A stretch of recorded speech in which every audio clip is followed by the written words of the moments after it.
मेरे दिल से पूछो तो भाई सियालकोट जो है ना, सियालकोट ये बावफा लोगों का शहर है। बड़े बहादुर और वफादार लोग हैं। और मैं दिल से कह रहा हूं, मैं ऐसे नहीं कह रहा, ये मैं ऐसे कोई बात नहीं कर रहा, मैं वाकईतन बावफा लोगों का शहर है सियालकोट। और सियालकोट का नाम पूरे बड़े सगीर में गूंजता है। क्या पाकिस्तान, क्या हिंदुस्तान, सियालकोट हर जगह पे अपनी एक पहचान रखता है। और फिर देखें कि अगर मैंने सियालकोट को कहा है कि सियालकोट बावफा लोगों का शहर है, तो सबसे बड़ा बावफा तो ये खड़ा है मेरे साथ, जिसका नाम ख्वाजा मोहम्मद आसिफ है। अभी इसने कहा कि मेरा 25 साल या 30 साल का ताल्लुक है। भाई 34 साल का ताल्लुक नहीं है, सुन ले, ये 34 साल का ताल्लुक नहीं है, ये पिछले 50 साल का ताल्लुक है, 50 साल का, बल्कि 55 साल का। 55 जानते हैं ना कितना होता है? 55 मेरे साथ ये कॉलेज में था, कॉलेज में, गवर्नमेंट कॉलेज लाहौर में ख्वाजा आसिफ साहब मेरे साथ फर्स्ट ईयर में थे, सेकंड ईयर में थे, थर्ड ईयर में थे, फिर फोर्थ ईयर में थे। हमने इकट्ठे ग्रेजुएशन किया गवर्नमेंट कॉलेज लाहौर से। उस वक्त से ख्वाजा साहब मेरे साथ अपना ताल्लुक निभा रहे हैं और मुझे फख्र है ख्वाजा साहब पे और इनके वालिद मोहतरम पे, जिन्होंने मेरी सियासी ट्रेनिंग की और मुझे बड़ा प्यार करते थे। और आज भी मुझे वो वक्त याद है। वो हर महीने में कम से कम एक दफा जरूर मुझे बुलाते थे और मिलते थे और बहुत प्यार और शफकत से पेश आते थे। और मैं समझता हूं कि बेहतरीन इंसान थे वो, यहां पर बेहतरीन सियासतदान थे। तो आज मैं अभी बाकी भी यहां हमारे जो लोग बैठे, मैं उनका नाम लेना चाहता हूं। मैं नाम लेना चाहता हूं राणा शमीम का।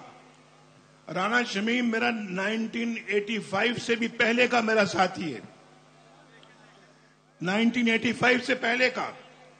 आज तक कभी उसने कभी लग्जिश नहीं आई और मुझे फख्र है अपनी उनके साथ दोस्ती का। अरमगान सुबहानी हमारा बेहतरीन साथी है और इनके वालिद मोहतरम, इनके ताया मोहतरम से मेरा ताल्लुक चला आ रहा है 1985 से भी पहले का। अली जाहिद साहब भी माशाअल्लाह हमारे बड़े अपने वालिद मोहतरम के जमाने से हमारे साथी हैं और लगातार हमारे साथी हैं, बावफा साथी हैं। और फिर ज़ारे शाह साहब, द ग्रेट ज़ारे शाह साहब, उनकी बेटी मौजूद है यहाँ, नौशीन इफ्तिखार यहां मौजूद हैं। और ज़ारे शाह ने जिंदगी भर अपना साथ निभाया नवाज शरीफ के साथ, कभी लग्जिश नहीं आई। फिर यहां पे मंशौला भट्ट साहब भी हैं, हमारे बड़े बड़े खैर खा दोस्त, राना आरिफ फरनाद, तारिक सुबहानी, फैसल अकरम और राना लियाकत। आप जानते हैं राना लियाकत वो शख्स है जिसको हमने पिछले इलेक्शनों में टिकट नहीं दिया और मुझे अफसोस है कि टिकट क्यों नहीं दिया। मैं जेल में था, टिकट नहीं मिला, इलेक्शन जीत गया इंडिपेंडेंट। मेरे पास पिंडी में अडियाला जेल में आया कि नवाज शरीफ साहब, मैं आजाद जीता हूं, मैं आज अपनी पार्टी में दोबारा शामिल हो रहा हूं। मुझे शर्म भी बड़ी आई कि हमने टिकट नहीं दिया और मैंने गले के साथ लगाया। ये है वफा, इसको कहते हैं वफा। और फख्र है हमें ऐसे साथियों पे। और फिर राना अफजल साहब हैं, हमारे नवीद अशरफ साहब हैं, ये जीशान रफीक हैं, अरशद वड़ाइच हैं।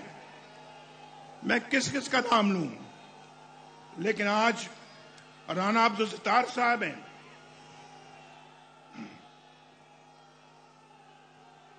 माशाअल्लाह, लगता है कि आप अपना उनके हलके से आए हुए हैं। आज सियालकोट आने से पहले ना भाई दोस्तों, जरा गौर से मेरी बात सुनो। सियालकोट आने का जब हम फैसला कर रहे थे, कल मैंने ख्वाजा साहब से बात की।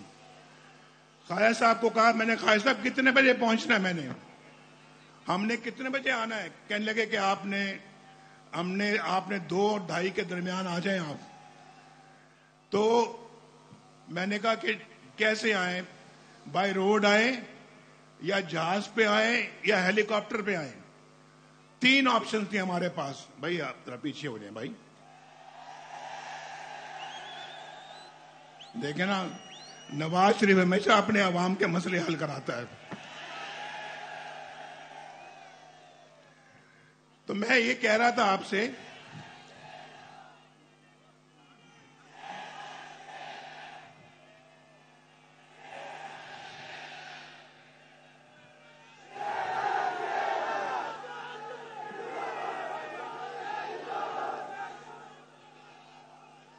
तो मेरी बात सुने। मैंने कहा जहाज पे आए या मोटरवे से आए या फिर हेलीकॉप्टर से आए। तो मैंने कैलकुलेट किया, हिसाब लगाया कि अगर तीनों तरह से अगर हम आते हैं तो वक्त उतना ही लगता है। चाहे हम जहाज पे आए, चाहे सड़क से आए, या हम चाहे हेलीकॉप्टर से आए, तो वक्त उतना ही लगेगा। तो सियालकोट के देखे प्यार और इश्क हमारा सियालकोट के साथ। सड़क से भी उतना ही वक्त, जहाज पे भी उतना ही वक्त, हेलीकॉप्टर से भी उतना ही वक्त, और जब ट्रेन बनेगी ना, जब ट्रेन सियालकोट आएगी तो इंशाअल्लाह वो भी उतना ही वक्त लगेगा।